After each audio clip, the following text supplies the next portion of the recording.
দুর্গম পাহাড়ি পথ, ঘন জঙ্গল, নদীপথ এবং বিশাল সমুদ্র মাদক ব্যবসায়ীদের জন্য চোরাচালানের বহুমাত্রিক রুট তৈরি করেছে।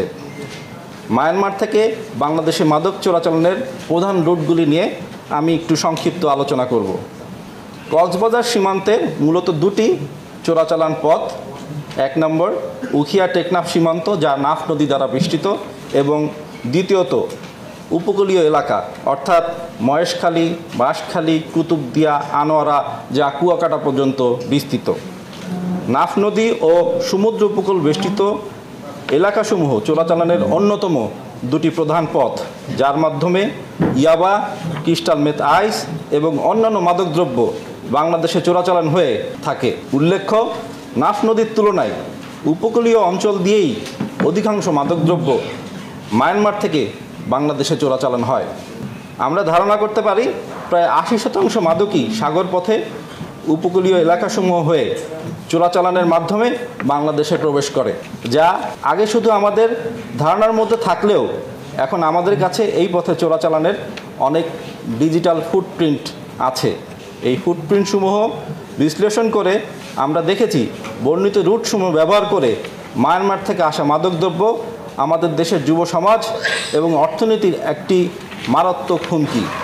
এছাড়া এখন আর নাফ নদী ব্যবহার করে বাংলাদেশ থেকে বিভিন্ন নির্মাণ সামগ্রী ও ভোগ্যপণ্য মায়ানমারে পাচার হয় না, বরং চোরা কারবারিরা এখানেও বেছে নিয়েছে সাগরপথ।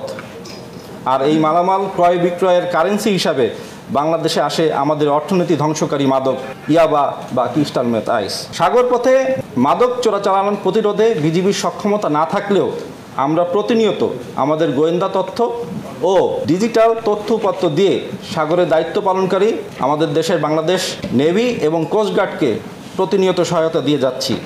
এক্ষেত্রে বিভিন্ন ডিজিটাল ফুটপ্রিন্ট ও প্রাপ্ত তথ্য বিশ্লেষণ করে কাজে লাগানো হচ্ছে। উল্লেখ্য, জেলেরা সাগরে মাছ ধরার সময় বাংলাদেশের জলসীমা অতিক্রম করে মায়ানমার গমন করলে তারা সে দেশের বাহিনী দ্বারা আক্রান্ত হয়ে থাকে, তবে নাফ নদীতে এরকম কোনো ঘটনা এখন পর্যন্ত ঘটে নাই। এই পর্যন্ত আটককৃত জেলেদের সংখ্যা, আরাকান আর্মি কর্তৃক আটককৃত জেলেদের সংখ্যা 228, ফেরত আনা হয়েছে 124 জনকে, ফেরত আসার অপেক্ষায় আছে 104 জন। 12টি নৌকা আটক করা হয়েছে। এ যাবৎ যে কয়জন জেলে আটক হয়েছে তাদের মধ্যে 95 জন বাংলাদেশি এবং অধিকাংশই এফডিএমএন অর্থাৎ 133 জন এফডিএমএন সদস্য। এটা অনেকবারই আমার বিভিন্ন প্রেস ব্রিফিং আমি কিন্তু বলেছি আপনাদেরকে যে জেলেরা যখন বাংলাদেশের নদীসীমা অতিক্রম করে মায়ানমার নদীসীমায় যায়, তারা মাছ ধরার জন্য যাক অথবা ভুল করে যাক, যে কোনো কারণেই নদীসীমা বা সাগরের সীমান্ত ক্রস হতে পারে। যখনই আমাদের জেলেরা নদী সীমান্ত বা সাগর সীমান্ত ক্রস করে মায়ানমার অংশে চলে যায়, তখনই কিন্তু জেলেদেরকে আরাকান আর্মি কর্তৃক ধৃত করা হচ্ছে। এখানে কোনো অবস্থাতেই কখনোই এমন কোনো ঘটনা নাই যে আরাকান আর্মি বাংলাদেশের ভিতরে, বাংলাদেশের অভ্যন্তরে এসে কোনো জেলেকে ধরে নিয়ে গেছে। এই ঘটনা ঘটেও নাই, আর এই ঘটনা ঘটার কোনো সুযোগ নাই।